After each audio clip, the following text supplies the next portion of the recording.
नमस्कार साथियों, जय हिंद जय भारत। स्वागत है आप सभी को ऑल एग्जाम प्लेस पे। मैं हूं रोहित खेरा। सभी के मन में एक ही सवाल है सर, रिजल्ट कब आएगा असिस्टेंट प्रोफेसर फेस वन का। आप सभी को पता है 1 जून को फेस वन का जो है एग्जाम कंडक्ट करवाया गया था, है ना। अब लगभग आप देखेंगे अभी जुलाई खत्म होने को है, जून तो पूरा गया ही गया, जुलाई भी खत्म होने को है। 2 महीने का लगभग लगभग आप देखेंगे समय होने को है, लेकिन अभी तक रिजल्ट का कुछ पता नहीं है। रिटर्न रिजल्ट जो है एपी के वो कब आएगा, है ना। तो इसको लेके मैंने आप एक छोटा सा एनालिसिस किया है 2022 के रिजल्ट को लेके। हो सकता है आपको उसमें कुछ सवालों के जो आंसर है छुपे हो, जो कि आपके मन में है कि रिजल्ट कब आएगा। तो सबसे पहले वो देख लेते हैं।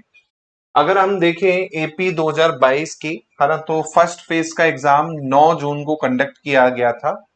फाइनल आंसर की जारी की गई 2 अगस्त को, और जो रिजल्ट है रिटर्न का वो 4 अक्टूबर को जारी किया गया। लगभग आप देखेंगे तो 2 महीने का फेस वन में समय लगा था, क्योंकि नंबर और पद जो थे फेस वन में ज्यादा थे, है ना। वैकेंसी में जो सब्जेक्ट थे वो बड़े सब्जेक्ट थे और सब में अच्छी पोस्ट थी, जैसे अभी इस बार फेस वन में पोस्ट है ना। ऐसे फेस टू में भी कुछ सब्जेक्ट रखे गए थे। 4 अगस्त को एग्जाम हुआ था। 8 नवंबर को आप देखेंगे क्या है, काफी लेट आप देखेंगे 8 नवंबर को आंसर की आई। आप सोचो 4 अगस्त को एग्जाम हो रहा है, 8 नवंबर को आंसर की आ रही है फाइनल वाली, और रिजल्ट तुरंत दे दिया गया 13 नवंबर को। जी हाँ, एक वीक में जैसे ही फाइनल आंसर की आई और रिजल्ट जारी कर दिया गया।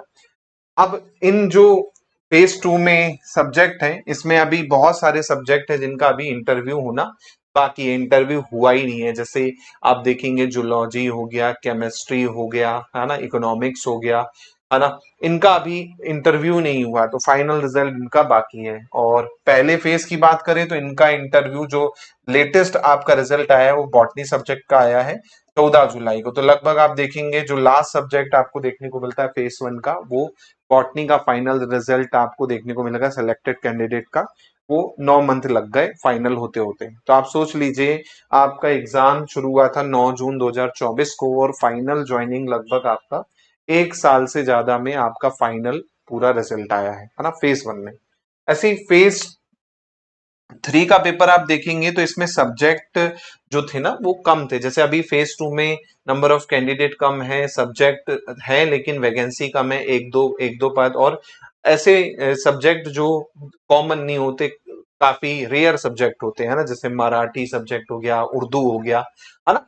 तो यहाँ पर 17 नवंबर को एग्जाम हुआ और 19 दिसंबर को फाइनल आंसर की आई, 1 महीने में। और रिजल्ट आप देखेंगे फाइनल आंसर की आते ही 2 वीक के बाद 9 जून को जारी कर दिया गया, है ना। अब यहाँ पर देखने वाली बात यह है, यहाँ पर नंबर ऑफ कैंडिडेट्स कम थे, है ना, इसलिए रिजल्ट जल्दी आया। यहाँ पर भी आप देखेंगे तो काफी समय लगा आंसर की आने में। आप खुद देख लीजिए, फाइनल आंसर की आने में अगस्त से नवंबर हो गया, क्योंकि यहाँ पर कैंडिडेट ज्यादा थे।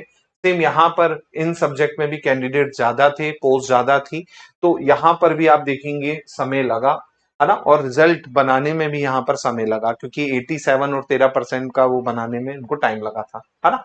और फाइनल रिजल्ट में आप देखेंगे तो यहाँ पर 9 महीने, और यहाँ पर आप देखेंगे तो लगभग 5 महीने, क्योंकि यहाँ पर इंटरव्यू के स्लॉट भी खाली थे। और बात यह है कि कम कैंडिडेट थे, तो एक दिन में ही एक सब्जेक्ट का हो गया, जैसे मराठी हो, उर्दू हो, है ना, संस्कृत ग्रामर हो, कम कैंडिडेट थे, है ना। तो यहाँ पर रिजल्ट जो है फाइनल 5 मंथ में दे दिया गया। जैसे जूलॉजी सब्जेक्ट था, है ना, उसका 5 जून को रिजल्ट आ गया था फाइनल सिलेक्शन का, है ना। तो 5 मंथ में ही आप देखेंगे फाइनल रिटर्न रिजल्ट से इंटरव्यू भी हो गया और वो भी हो गया, है ना। फिर भी आप देखेंगे तो नवंबर में एग्जाम हुआ और जून में ज्वाइनिंग आ गई, तो 6 से 7 मतलब ज्वाइनिंग नहीं, आपका फाइनल रिजल्ट सिलेक्शन आ गया, है ना। ज्वाइनिंग तो अभी केवल संस्कृत सब्जेक्ट की आई है, और होम साइंस की हो सकता है 1 वीक में आपको ज्वाइनिंग देखने को मिल जाए। अभी होम साइंस और संस्कृत दो ही हैं सब्जेक्ट जिनकी अभी आपका क्या है, ज्वाइनिंग के चांसेस हैं। फर्स्ट की संस्कृत की आ गई है, सेकेंड वाले की अभी लिस्ट आना बाकी है होम साइंस की। इसके अलावा और भी सब्जेक्ट हैं जिनका अभी डॉक्यूमेंट वेरिफिकेशन करवाया गया, जैसे आई थिंक कॉमर्स का, और एक दो सब्जेक्ट और हैं, लॉ हो गए, और छोटे सब्जेक्ट जो हैं जिनमें कैंडिडेट कम थे उनका भी डॉक्यूमेंट वेरिफिकेशन हो गया है हायर एजुकेशन डिपार्टमेंट में, है ना। अब बात करते हैं अपने यहाँ पे। 1 जून 2025 को एग्जाम हुआ है, 15 जुलाई को फाइनल आंसर की आई है। लगभग आप देखेंगे तो 1.5 मंथ यहाँ पर आपके लग गए, है ना। 45 डेज में आपके फाइनल आंसर की आई। और यहाँ पर सब्जेक्ट जो है आपका क्या है, कैसा है, ज्यादा है ना। और वैकेंसी भी यहाँ पर ज्यादा है, नंबर ऑफ कैंडिडेट भी ज्यादा है, तो 45 डेज लग गए आंसर की आने में। उस हिसाब से देखेंगे तो पिछले बार वाले की से ही आप कंपेयर कर सकते हो फेज 1 में। तो यहाँ पर आप देखोगे तो 2 मंथ का समय लगा था रिटर्न एग्जाम आने में, है ना। आपकी फाइनल आंसर की से 2 मंथ का समय। तो अभी भी आप देखेंगे तो 15 जुलाई से अभी 15 दिन तो होने को है, लेकिन कुछ सोर्सेस का कहना है कि अगस्त फर्स्ट वीक में आ गया तो अच्छी बात है, नहीं तो राखी के बाद की संभावना है ना। अब कुछ लोगों का कहना है कि सर कुछ स्टूडेंट जो है पिटीशन लगा रहे हैं, तो इससे रिजल्ट में कुछ फर्क पड़ेगा क्या, क्योंकि गेस्ट फैकल्टी का जो आपका रिजर्वेशन है उसको वो चैलेंज कर रहे हैं कि ये चुनावी वो दिया गया था गेस्ट फैकल्टी को और ये असंवैधानिक है, स्टूडेंट्स का ऐसा कहना है। और उसके लिए उन्होंने पिटीशन भी दायर कर दी है, आई थिंक बहुत सारे लोगों ने, और चल रहा है, इसकी मुहिम चल रही है काफी स्टूडेंट्स की। तो इससे कुछ फर्क पड़ेगा क्या? देखिए, ज्यादातर केसेस में रिजल्ट को होल्ड बहुत कम रखा जाता है।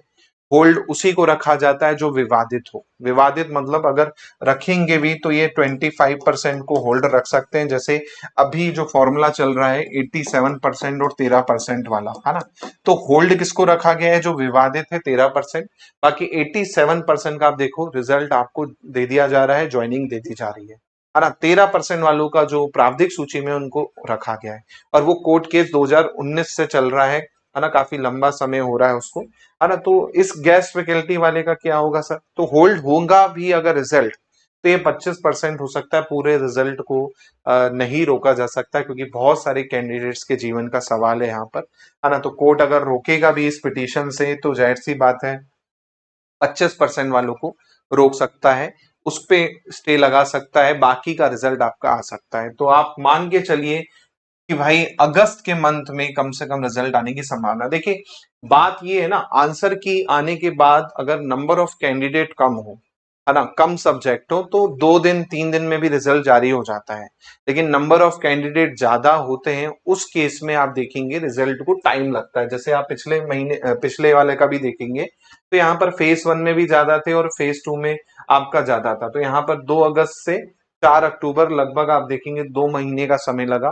सेम यहाँ पर आप देखेंगे फेज 2 में आंसर की बनाने में ही उनको क्या है, तो वो कई बार क्या करते हैं, आंसर की रिजल्ट दोनों साथ में बना लेते हैं। आंसर की बन गई और जारी नहीं की, रिजल्ट के साथ जारी की। जैसे यहाँ पर आप देखेंगे तो 8 नवंबर और 13 नवंबर को वो हुआ। तो कई बार ऐसा भी होता है। और यहाँ पर आप देखेंगे तो 17 नवंबर को हुआ, आंसर की बनाई और 2 वीक में रिजल्ट दिया। यहाँ पर नंबर ऑफ कैंडिडेट कम थे, पोस्ट कम थी, स्टूडेंट कम थे, है ना, तो समय कम लगा। तो जहां पर पद ज्यादा होंगे, सब्जेक्ट ज्यादा होंगे, पोस्ट ज्यादा होंगे, वहां पर समय लग सकता है। 2 महीने भी लग सकते हैं, 2 वीक भी लग सकते हैं। तो अभी 2 वीक तो आपका क्या है, हो ही गए हैं आंसर की आए हुए, है ना। 2 वीक अब लगभग 30 को हो ही जाएंगे। तो हो सकता है अगस्त के फर्स्ट वीक में आ जाए, और अगस्त के फर्स्ट वीक में नहीं आया तो राखी में भी आने की पूरी संभावना है।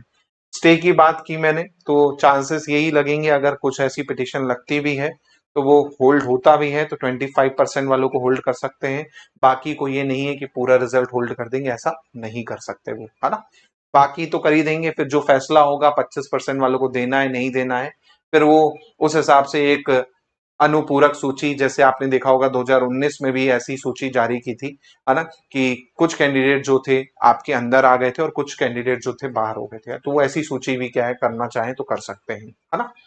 तो आपको सवाल का आंसर मिल गया होगा कि सर रिजल्ट कब आएगा, क्योंकि बहुत स्टूडेंट्स का मैसेज आया और मैं सबको पर्सनली नहीं बोल सकता कि भाई रिजल्ट कब आएगा, है ना। जो संभावना है वही बता सकता हूँ, है ना। जहां तक एमपीपीएससी में जो सोर्सेस है उनका भी यही कहना है कि आने को तो आज भी आ सकता है ना। उनका भी सिंपल कहना है, वो कभी सीधे मुंह बात नहीं करते, उनसे आप जब फोन करके भी बात करोगे तो उनका कहना है कि आने के चांसेस है ना। तो जो सोर्सेस मुझे मिलते हैं वही मैं आपको बताता हूँ, है ना।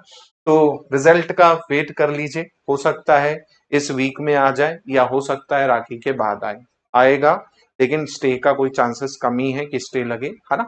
तो अपडेट रहिए, एमपीपीएससी की कोई भी अपडेट आती है तो चैनल को आप सब्सक्राइब तो कर ही चुके हैं, है ना। नहीं किया है तो अभी कर लीजिए, क्योंकि यहीं पर सबसे पहले आपको ऑथेंटिक सोर्स के थ्रू अपडेट मिलती है।